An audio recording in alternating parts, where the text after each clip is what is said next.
إله إلا الله وحده لا شريك له ونشهد أن سيدنا وسندنا وحبيبنا وحبيب ربنا وطبيبنا وطبيب قلوبنا وأولانا ومولانا محمدا عبده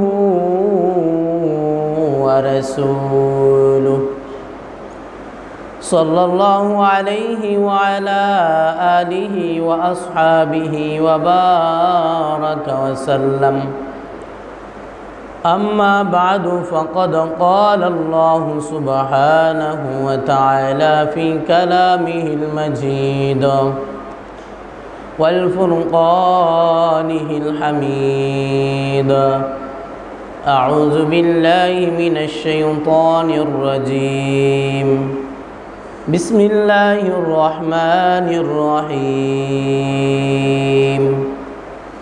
وما أرسلناك إلا رحمة للعالمين وقال الله تعالى أيضا وإنك لعلى خلق عظيم وقال رسول الله صلى الله عليه وسلم كنت نبي وآدم بين الماء والطين أو كما قال النبي عليه الصلاة والسلام إن الله وملائكته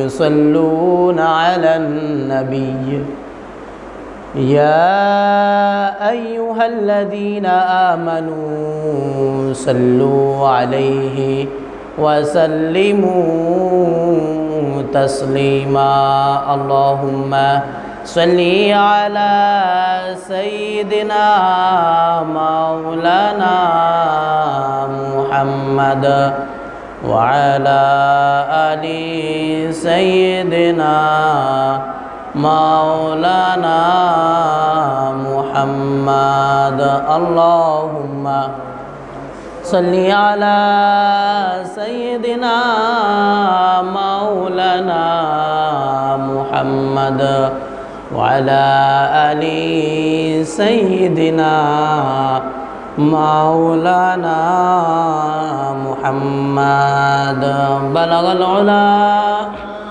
بكماله كشف الدجى بجماله حسنت جميع خصاله صلوا عليه وآله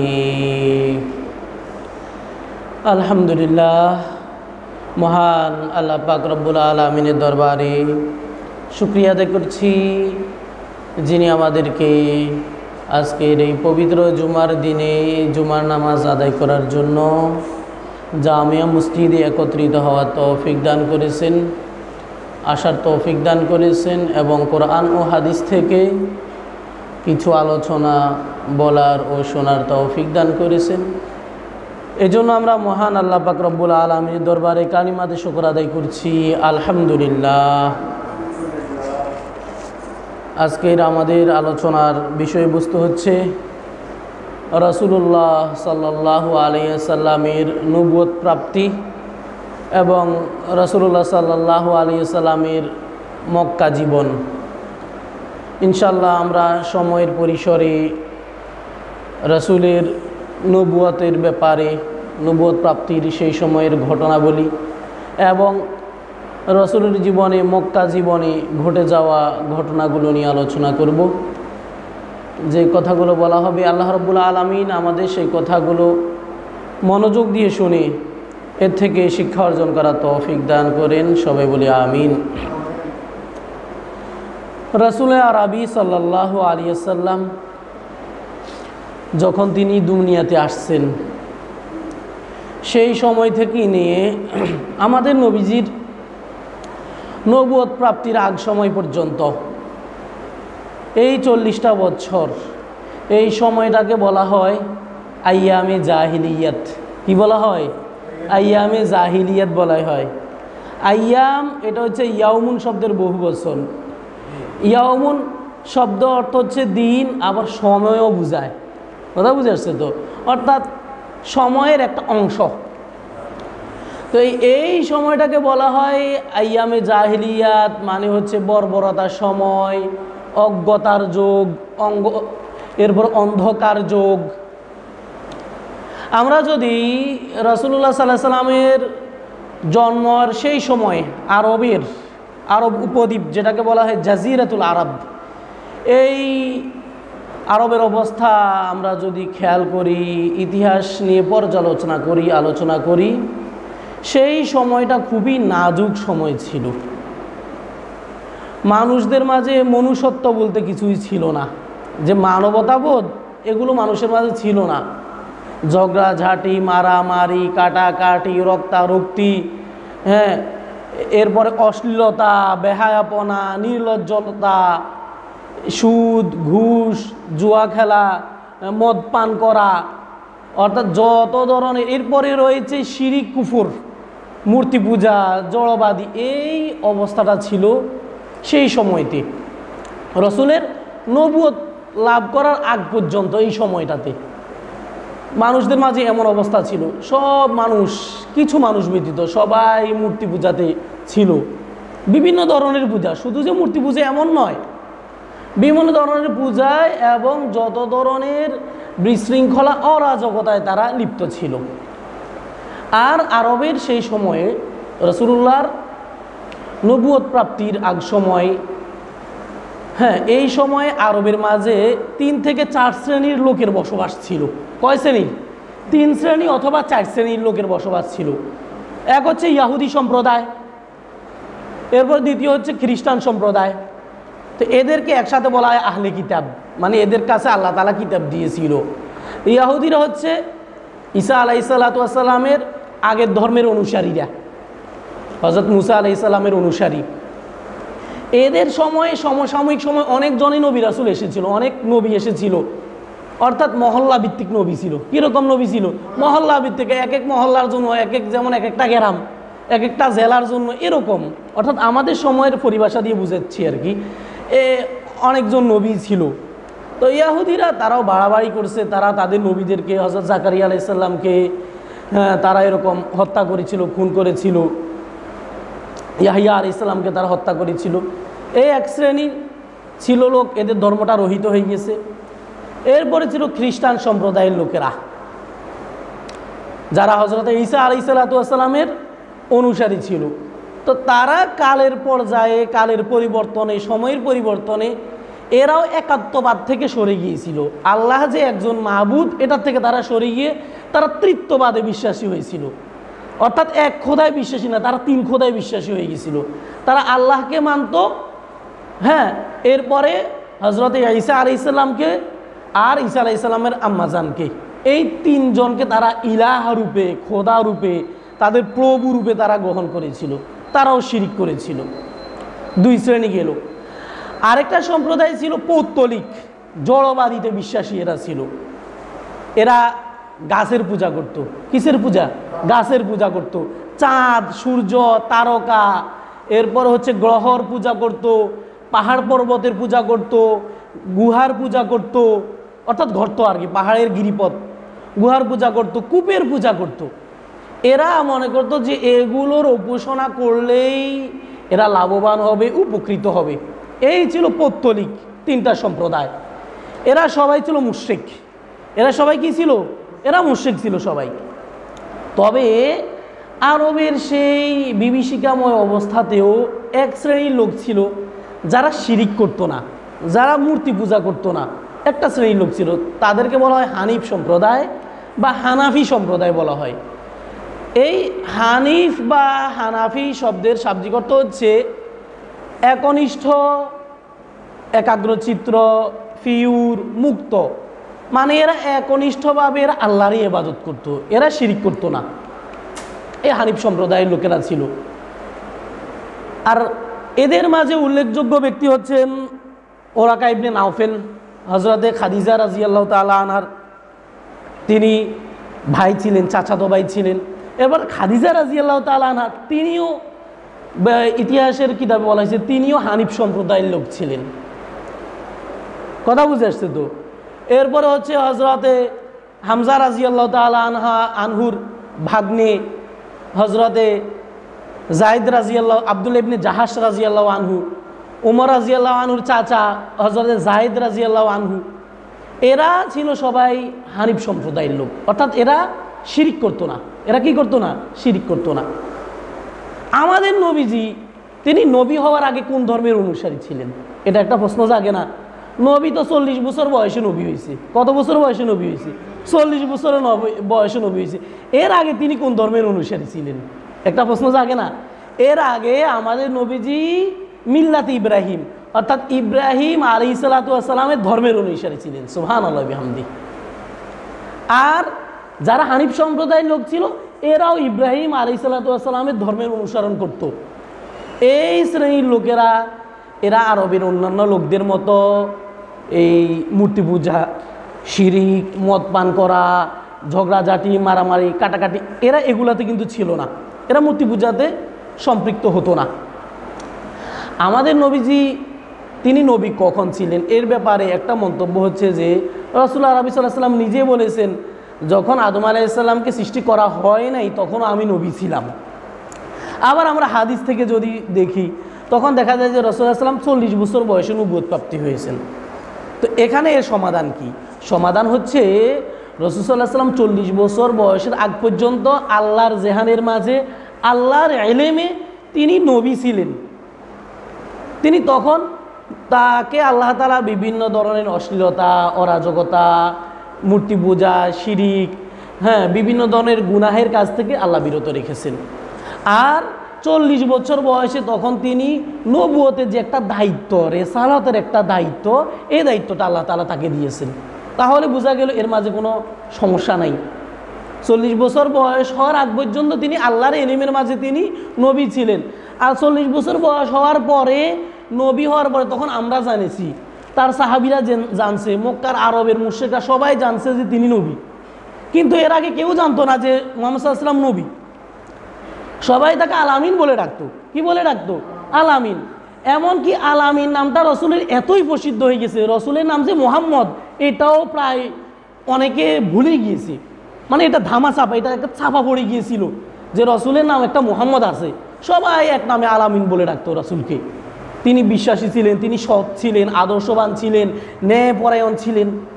এরকম অবস্থা ছিল রাসূল সাল্লাল্লাহু আলাইহি সাল্লামের।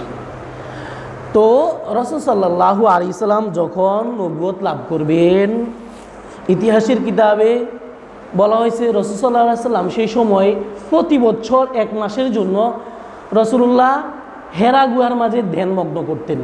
প্রতি বছর 1 মাস। কথা বুঝাচ্ছ তো? প্রত্যেকটা বছর রাসূল সাল্লাল্লাহু আলাইহি সাল্লাম 1 মাস সেখানে ধ্যানমগ্ন করতেন, ধ্যানে থাকতেন। আর ধ্যানটা কি?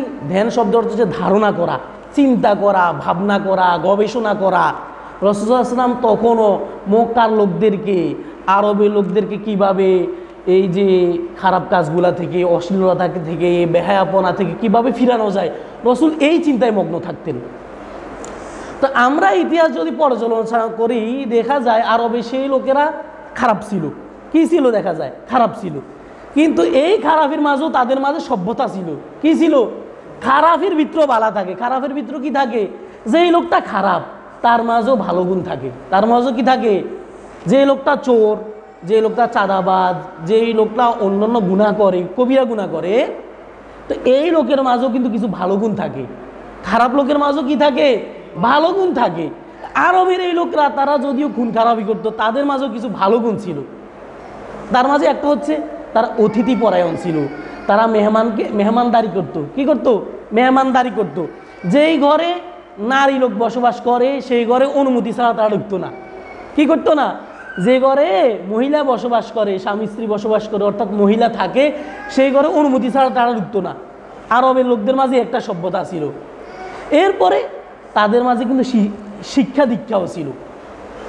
যদি আমরা বলা হয় আইয়ামে জাহিলিয়া, বর্বরতার যুগ, এই বর্বরতা এই জন্য বলা হয় তাদের মাঝে মনুষ্যত্ব ছিল না।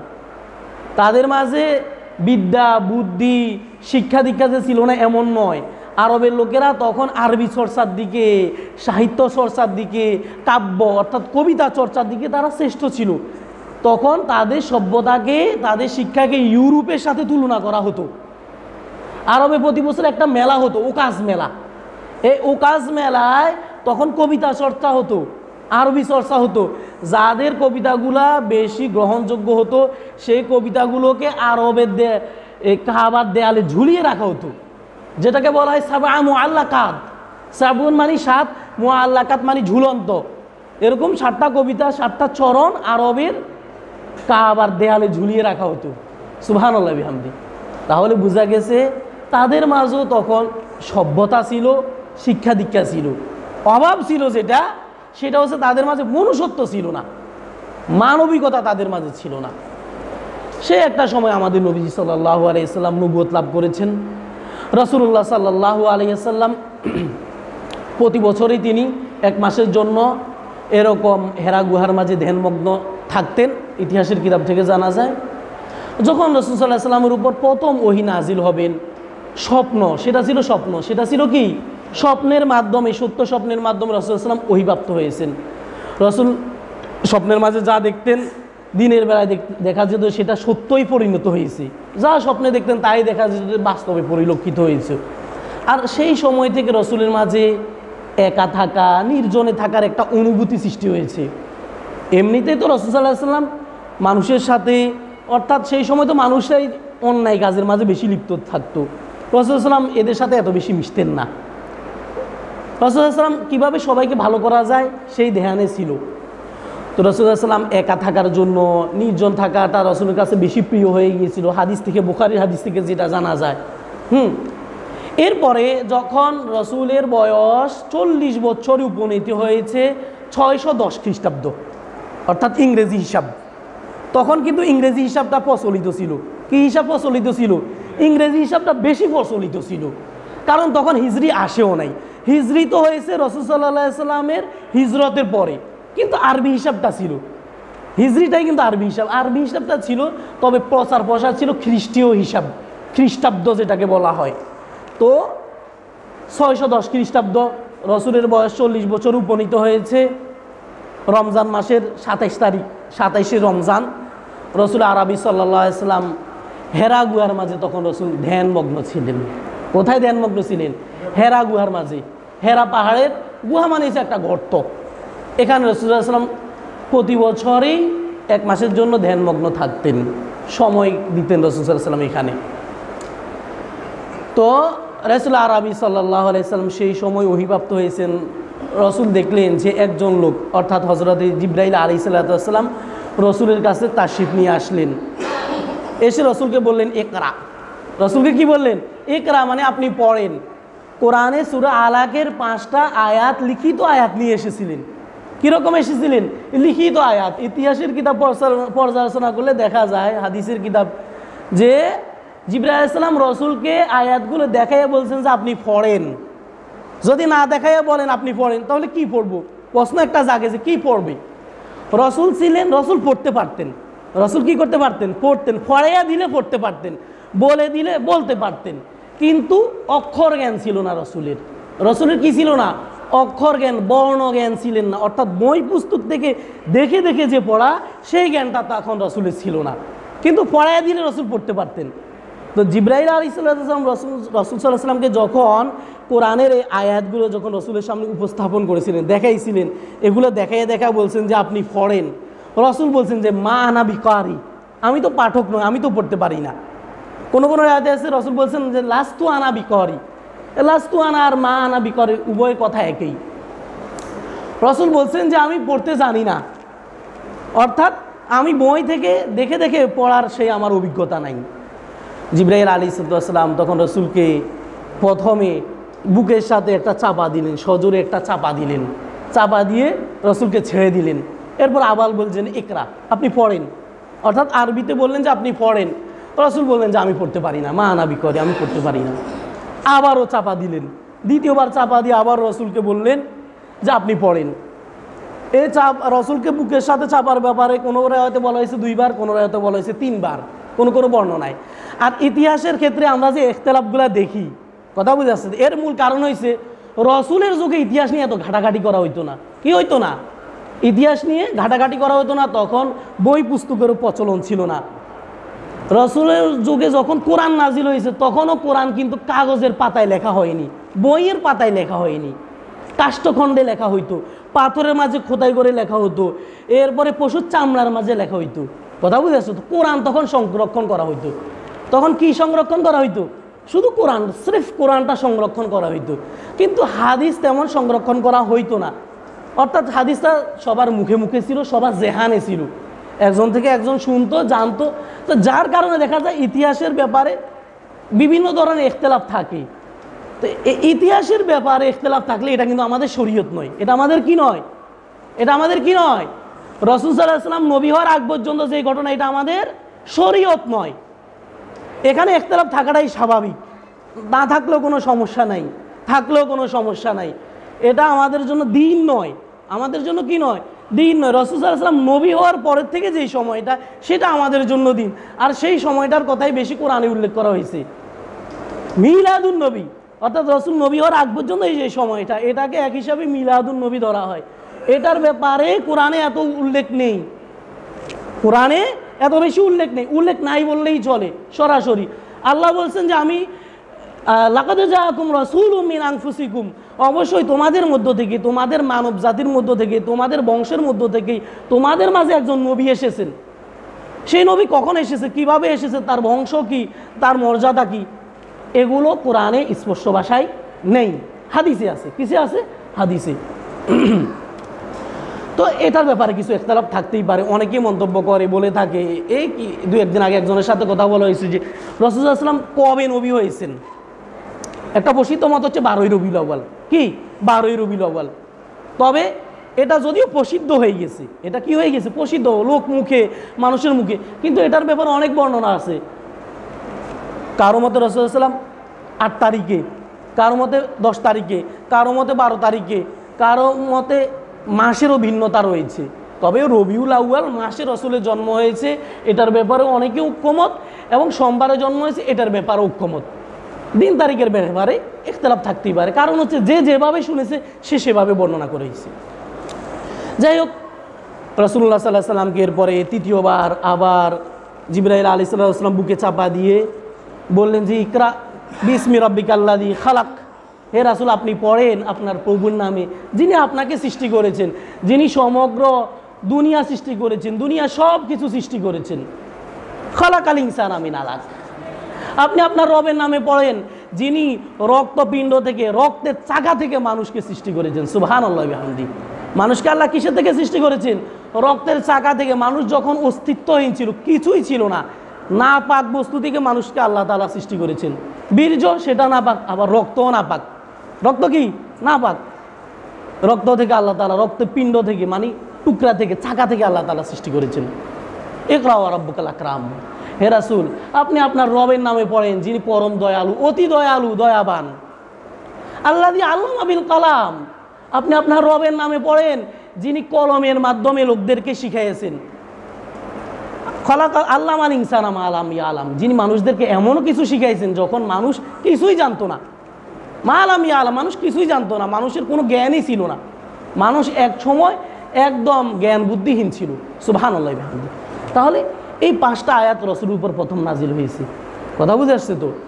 অর্থাৎ অংশ বিশেষ, একটা সূরা, সূরাতুল আলাকের অংশ বিশেষ প্রথম নাজিল হয়েছে। আর পরিপূর্ণ সূরা হিসেবে সূরাতুল ফাতিহা প্রথম নাজিল হয়েছে। কোন সূরা? সূরা ফাতিহা পরিপূর্ণ হিসেবে। আর এমনিতে প্রথমে সূরা আলাক নাজিল হয়েছে। রাসূলুল্লাহ সাল্লাল্লাহু আলাইহি ওয়াসাল্লাম হেরা গুহা থেকে রাসূল বাসায় এসেছেন, তার ঘরে এসেছেন। এই যে একটা ওহির একটা ভার, ওহির একটা কি, ওহির ভার আছে, ওহির কি আছে কথা কন, কোরআনের একটা ভার আছে। কোরআনের ভারে রসুলের জ্বর এসে গেছে। রসুলের কি আসে গেছে? শরীরে কাঁপুনি সৃষ্টি হয়ে গেছে, রসুলের জ্বর আসে গেছে। কোরআনে কারিমেও আল্লাহ তাআলা সেই কথা বলে দিয়েছেন। আল্লাহ তাআলা কোথায় বলেছেন? আল্লাহ কোরআনে বলেছেন, লাউ আনজালনা হাযাল কুরআন আলা জাবাল। আল্লাহ বলেন, হে রাসূল, লাউ আনজালনা হাযাল কুরআন, আমি যদি এই কোরআনকে পাহাড়ের উপর নাজিল করতাম, আনজালনা হাযাল কুরআন লা রাআইতাহু, রাসূল আপনি অবশ্যই দেখতেন, খাশিআম মুতাসাদ্দিআম মিন খাশিয়াতিল্লাহ, আল্লাহর ভয়ে এই পাহাড়টা প্রকম্পিত হয়ে যেত, পাহাড়টা ধসিয়ে যেত, পাহাড়টা মাটির সাথে বিলীন হয়ে যেত। সুবহানাল্লাহ বিহামদি। তাহলে কোরআনে একটা পাওয়ার আছে, কোরআনে কি আছে? শক্তি আছে, পাওয়ার আছে। আল্লাহ বলেন ওয়াতিলকাল আমসালু নাদরিবুহা লিন্নাসি লাআল্লাহুম ইয়াতাফাক্কারুন। আর এগুলো আমি মানুষদেরকে জানানোর জন্য, মানুষদেরকে বোঝানোর জন্য, মানুষেরা যেন গবেষণা করে, মানুষেরা যেন কি করে? গবেষণা করে, যেন চিন্তা করে। এই জন্য আমি এই উপমাগুলো, দৃষ্টান্তগুলো দিয়ে থাকি। রসুলের জ্বর এসে গেছে, কাঁপুনি সৃষ্টি হয়ে গেছে। রসুল বাসায় এসে হযরত খাদিজা রাদিয়াল্লাহু আনহুকে ডাক দিয়ে বললেন যে, খাদিজা, আমাকে চাদর মুড়ি দাও, আমাকে কম্বল ফেসাইয়া দাও। জাম্মিলুনি, অর্থাৎ জাম্মিলুনি অর্থ হচ্ছে আমাকে চাদর মুড়িয়ে দিয়ে দাও। যেমন রসুলকে বলা হয় মুজাম্মিল, চাদর পরিহিত। আবার বলা হয় কামলিওয়ালা। বিভিন্ন নাতের মাঝে কি বলা হয়? নবীজি হচ্ছেন কামলিওয়ালা। কামলি মানে কম্বলওয়ালা, কামলিওয়ালা মানে কি ওয়ালা?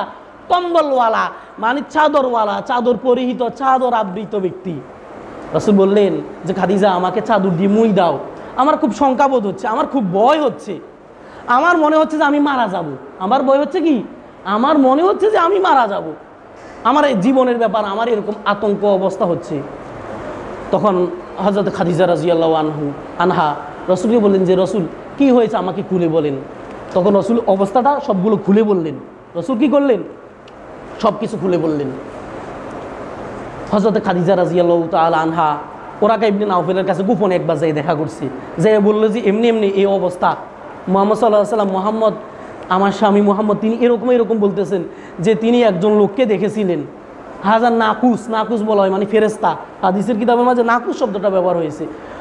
তো ওরাকা ইবনে নাওফেল তিনিও কিন্তু হানিফ সম্প্রদায়ের লোক ছিল, মিল্লাতে ইব্রাহিম, তিনি ইব্রাহিম ধর্মের অনুসারী ছিলেন।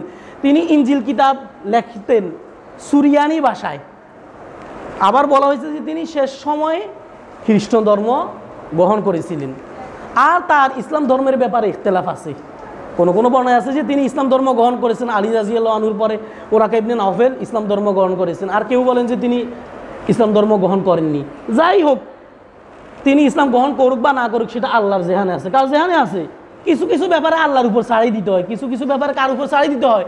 আল্লাহ এবং তার রাসূলের ব্যাপারে। কোরআনে আল্লাহ বলছেন, যদি কোনো ব্যাপারে তোমাদের মাঝে ইখতিলাফ হয়, তাহলে তোমরা সেটাকে আল্লাহ এবং তার রাসূলের উপর ন্যস্ত করে দাও।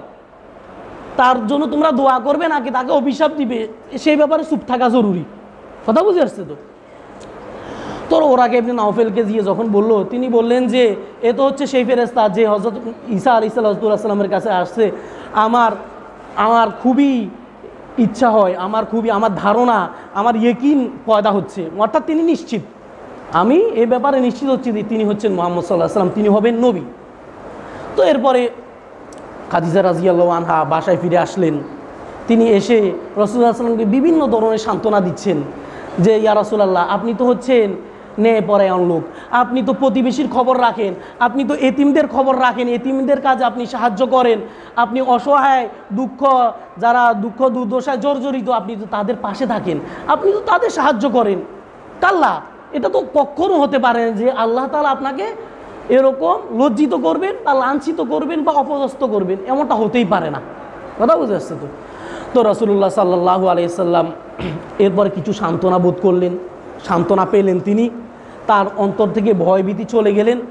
রাসূল সাল্লাল্লাহু আলাইহি সাল্লাম, তাহলে এটা ছিল রাসূল সাল্লাল্লাহু আলাইহি সাল্লামের নবুয়তির প্রথম বছর, 610 খ্রিস্টাব্দে তিনি নবুয়ত লাভ করেছেন। এরপর আল্লাহর পক্ষ থেকে ধারাবাহিকভাবে রাসূলের উপর আয়াত নাজিল হতে লাগলো যে ও আংজির আশিরাতাকাল আকরাবিন, রাসূল আপনি আপনার প্রতিবেশী যারা আছে, আপনার পরিজন যারা আছে, পরিবারের লোক যারা আছে, আপনি তাদেরকে দাওয়াত দেন, আপনি তাদেরকে কি করেন?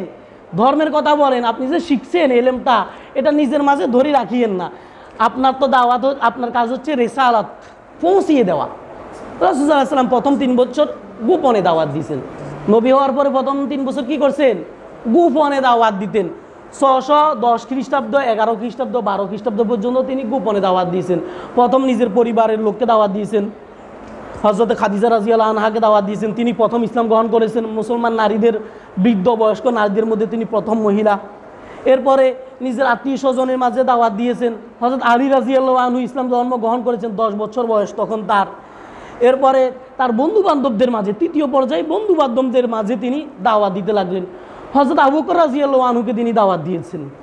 আবু বকর রাদিয়াল্লাহু আনহু নির্দ্বিধায় রাসূলের দাওয়াত গ্রহণ করেছেন। রাসূল বলেন যে আমি অন্যান্য লোকদেরকে যখন দাওয়াত দিয়েছি তারা কিছু দ্বিধা সংকোচ করেছিল, তারা ইসলাম ধর্ম গ্রহণ করবে নাকি করবে না, একটা সময় নিয়েছিল, একটা চিন্তাভাবনার মাঝে ছিল। কিন্তু যখনই আমি আবু বকরকে আল্লাহর ওয়াহদানিয়াতের তাওহীদের দাওয়াত কালিমার দাওয়াত দিয়েছি, সঙ্গে সঙ্গে আবু বকর রাদিয়াল্লাহু আনহু কবুল করেছেন। সুবহানাল্লাহ। এরপরে আবু বকর রাদিয়াল্লাহু আনহু দাওয়াতের কাজে, ইসলাম প্রচারের কাজে তিনি লেগে গেলেন।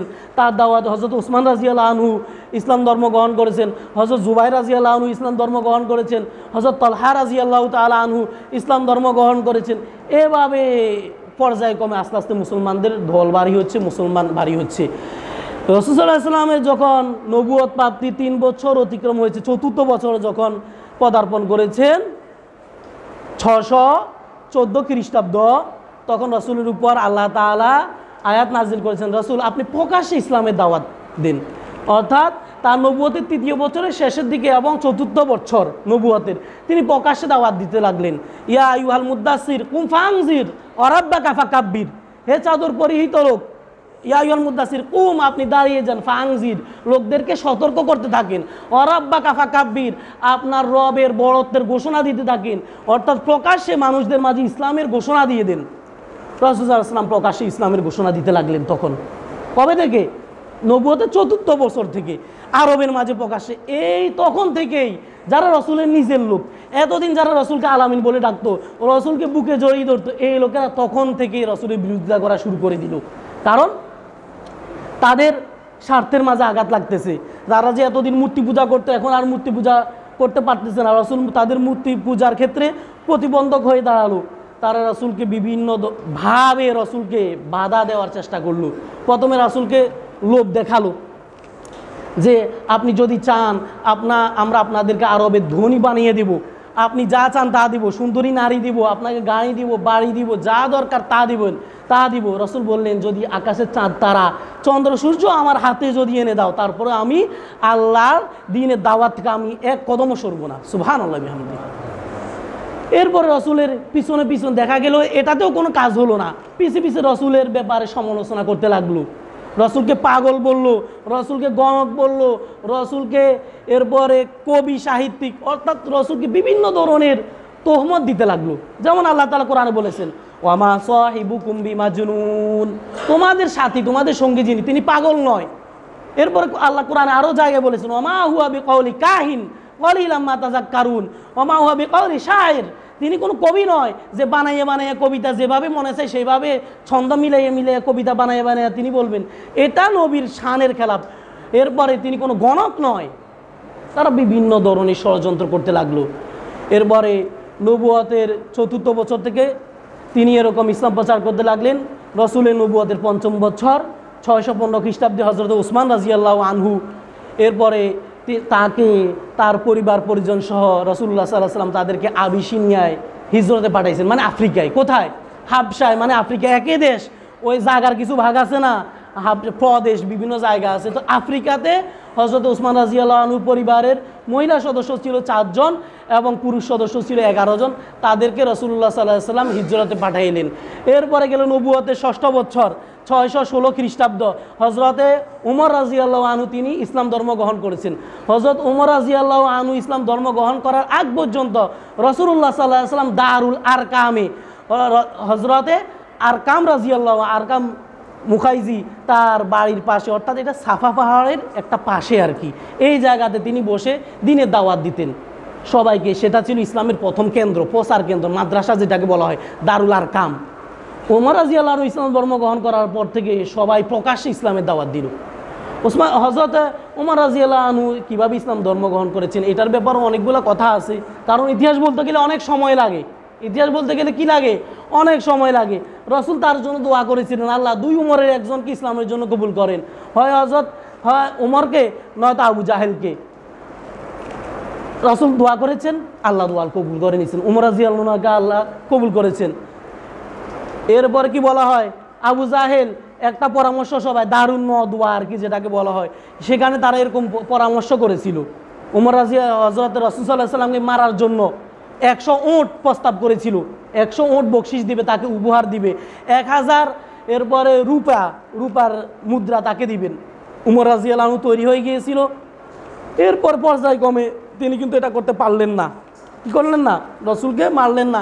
তিনি দেখা গেল তার বাসায় গিয়ে দেখলেন যে তার নিজের বোন এবং বোনের জামাই তারাও ইসলাম ধর্ম গ্রহণ করছে।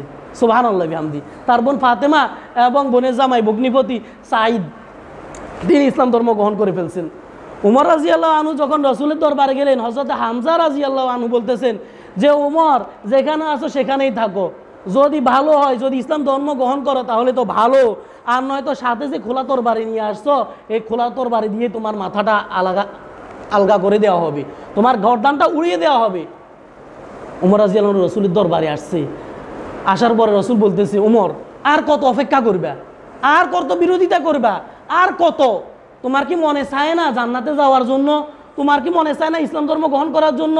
উমর রাদিয়াল্লাহু আনহু বললেন যে ইয়া রাসূলুল্লাহ, আমি তো ইসলাম ধর্ম গ্রহণ করার জন্যই আসছি। সুবহানাল্লাহ বিহামদিহি। তো এরপরে কিন্তু কাফেরদের যারা, তাদের তো হিংসা বিদ্বেষ চলতেই লাগলো। রাসূলুল্লাহ সাল্লাল্লাহু আলাইহি ওয়াসাল্লামকে খ্রিস্ট 617 থেকে 619 খ্রিস্টাব্দ পর্যন্ত, একটু সময় নিন, 5 মিনিট সময় নিন, আমি কথা শেষ করে দিচ্ছি, আপনারা অধৈর্য হইয়েন না কেউ। 5টা মিনিট, ইতিহাস যেহেতু বলতেছি, বাড়িতে যেহেতু বাতি খাইবেন আর কি, নামাজ আমরা পড়বো সবাই, 5 মিনিটে কথা শেষ করে দিচ্ছি, অর্থাৎ রসুলের মক্কা জীবনটা আমি শেষ করে দিচ্ছি। নবুয়তের 6ষ্ঠ বছর হযরত ওমর রাদিয়াল্লাহু আনহু ইসলাম ধর্ম গ্রহণ করলেন। এরপরে রাসূলুল্লাহ সাল্লাল্লাহু আলাইহি সাল্লামকে আবু তালেব, শিয়াবে আবু তালেবের মাঝে 3 বছর পর্যন্ত বন্দি করে রাখা হয়েছিল। কি করা হয়েছিল? শিয়াবে আবু তালেবের মাঝে, অর্থাৎ রাসূল সাল্লাল্লাহু আলাইহি সাল্লামের শুধু চাচাকে ছাড়া, আবু তালেব ছাড়া আর সবাইকে, হাশিমি বংশে যারা ছিল, রসুলের বংশধর মুসলমান যারা ছিল, এদের অনেককেই 3 বছর পর্যন্ত, 617 খ্রিস্টাব্দ থেকে 619 খ্রিস্টাব্দ পর্যন্ত 3 বছর পর্যন্ত রসুলকে সেখানে বন্দি করে রাখা হয়েছিল, অর্থাৎ জনবিচ্ছিন্ন করে রাখা হয়েছিল, জেল বন্দি করে রাখা হয়েছিল। মানে কি? জেলে বন্দি করে রাখা হয়েছে যেন কোরআনের কথা, ইসলামের কথা না বলতে পারে। কথা বুঝে আসছে তো? এরপরে 620 খ্রিস্টাব্দে রাসূলুল্লাহ সাল্লাল্লাহু আলাইহি সাল্লামের চাচা আবু তালেব তিনি ইন্তেকাল করলেন 85 বছর বয়সে। তার ইন্তেকালের মাত্র 3 দিন পরে রসুলের স্ত্রী খাদিজা রাদিয়াল্লাহু আনহা, তিনিও এরকম 63 বছর বয়সে, তিনি এরকম, রসুলের চাচা 85, এরপরে খাদিজা 63 বছর বয়সে তিনিও এরকম ইন্তেকাল করেছেন, মারা গিয়েছেন। এই বছরটাকে বলা হয় আমুল হুজুন, মানে রসুলের দুঃখের বছর। একদিকে চাচা মরছে, রসুলের অনেক শক্তি ছিল, চাচা অনেক দিকে হেল্প করছে, যদিও ইসলাম ধর্ম গ্রহণ করে নাই, এ ব্যাপারে ইখতিলাফ আছে। কেউ বলে ইসলাম ধর্ম গ্রহণ করেছে, কেউ বলে ইসলাম ধর্ম তিনি গ্রহণ করেন নাই, তবে প্রসিদ্ধ মসজিদে তিনি মুসলমান হন নাই। খাদিজা রাদিয়াল্লাহু আনহা তিনিও রসুলকে সব দিকেই হেল্প করছেন, সাহায্য করছেন, তিনিও মারা গেলেন। সেই বছরটাকে বলা হয় দুঃখের বছর, আমুল হুজুন, অর্থাৎ 620 খ্রিস্টাব্দ। আর এই বছরে রসুলের মেরাজ হয়েছিল। কোন বছর? মেরাজ হয়েছিল, এবং রসুলের উপর নামাজকে ফরজ করে দেওয়া হয়েছিল। নামাজ ফরজ হওয়ার আগ পর্যন্ত রাসূল সাল্লাল্লাহু আলাইহি ওয়াসাল্লাম তখনও কিন্তু নামাজ পড়তেন, তখন তাহাজ্জুদের নামাজ পড়তেন। কোন নামাজ পড়তেন? তাহাজ্জুদের নামাজ পড়তেন, আর গোপনে গোপনে তারা তখন নামাজ আদায় করতেন। এরপরে রাসূল সাল্লাল্লাহু আলাইহি ওয়াসাল্লাম যখন দেখলেন যে অবস্থা একদম ভালো নয়, আর এরই মাঝে হয়েছিল আকাবার শপথ। কিসের শপথ হয়েছিল? আকাবার শপথ হয়েছিল। 620 খ্রিস্টাব্দ, 621 খ্রিস্টাব্দ এবং 622 খ্রিস্টাব্দে 3টা শপথ হয়েছিল। কথা বোঝা যাচ্ছে তো? মিনা পাহাড়ের কাছে সেখানে যারা হজ করতে আসতো, রাসূল সাল্লাল্লাহু আলাইহি ওয়াসাল্লাম তাদেরকে দিনের দাওয়াত দিলেন। প্রথম বছর 6 জন লোক, দ্বিতীয় বছর 12 জন লোক, এরপর তৃতীয় বছর দেখা গেছে 73 জন লোক, অর্থাৎ যারা মুসলমান হয়ে গিয়েছিল। মদিনা থেকে আউস এবং খাজরাজ গোত্রের লোকেরা যারা রসুলের কাছে এসেছিল, তারা ধর্মগ্রহণ করেছিল, এবং তারা ধর্মগ্রহণ করার পরে সবাইকে দিনের দাওয়াত এরকম দিতে লাগলো। পর্যায়ক্রমে রসুল দেখলেন যে মদিনাটাই ইসলাম প্রসারের জন্য একদম সুন্দর একটা জায়গা, কারণ মক্কা তখন ইসলাম প্রচারের একদম অবস্থায় ছিল না, সবাই রসুলের উপর খেপে গিয়েছিল, রসুলকে মারবে, এমনকি রসুলকেও হত্যা করার জন্য তারা কমিটি গঠন করেছিল। প্রত্যেকটা গোত্র থেকে একজন একজন করে যুবক সিলেক্ট করা হয়েছিল। এরপরে আল্লাহ তাআলা রসুলের উপর আয়াত নাজিল করেছেন যে ইয়া রাসূলুল্লাহ, জিবরাইল আমিন এসে বলছেন যে রসুল, আপনি এতদিন যে জায়গাতে শয়ন করতেন, শুইতেন, এখন আর এখানে শুইয়েন না, আপনি এখন আল্লাহর হুকুমে আপনি হিজরত করেন। রাসূল সাল্লাল্লাহু আলাইহি ওয়াসাল্লাম এরপরে হিজরতে বের হয়ে গেলেন। সুবহানাল্লাহি বিহামদিহি। তাহলে দেখা যায় যে রাসূল সাল্লাল্লাহু আলাইহি ওয়াসাল্লাম আরববাসীর জন্য কোনো বদদোয়া করেন নাই। রাসূল সাল্লাল্লাহু আলাইহি ওয়াসাল্লাম তায়েফে হিজরত করেছিল। কোথায় হিজরত করেছিল? তায়েফে 10 দিনের জন্য হিজরত করেছিল। তায়েফবাসীরা রসুলকে আক্রমণ করেছিল, পাথর মেরেছিল, রসুল তাদের জন্য বদদোয়া করেন নাই। কি করেন নাই? বদদোয়া করেন নাই। বিভিন্ন ধরনের নির্যাতন, আবু লাহাব রসুলকে নির্যাতন করেছিল, পাথর মেরে রসুল মাথা ফাটাই দিয়েছিল। আবু লাহাবের বউ রসুলের পথের মাঝে কাটা বিছিয়ে দিত, অনেক নির্যাতন করেছিল, এমনকি রসুলের গলার মাঝে ফাঁস দিয়ে টানাটানি পর্যন্ত করেছিল, তারপরও রসুল ধৈর্য হারা হন নাই। এটা হচ্ছে রসুলের আদর্শ, এটা হচ্ছে কি রসুলের আদর্শ। যাই হোক, এই পর্যন্ত হচ্ছে আমাদের রসুল সাল্লাল্লাহু আলাইহি ওয়াসাল্লামের মক্কা জীবনের ইতিহাস। আমরা ইনশাআল্লাহ আগামী সপ্তাহে রসুলের মদিনা জীবনের ইতিহাস আলোচনা করব। আল্লাহ তাআলা আমাদেরকে আজকের আলোচনা থেকে শিক্ষা অর্জন করার তৌফিক দান করেন, আমিন। ওয়া আখিরু দাওয়ানা আলহামদুলিল্লাহি রাব্বিল আলামিন। যাদের সুন্নত পড়া হয়নি তারা সুন্নত পড়ে নিন।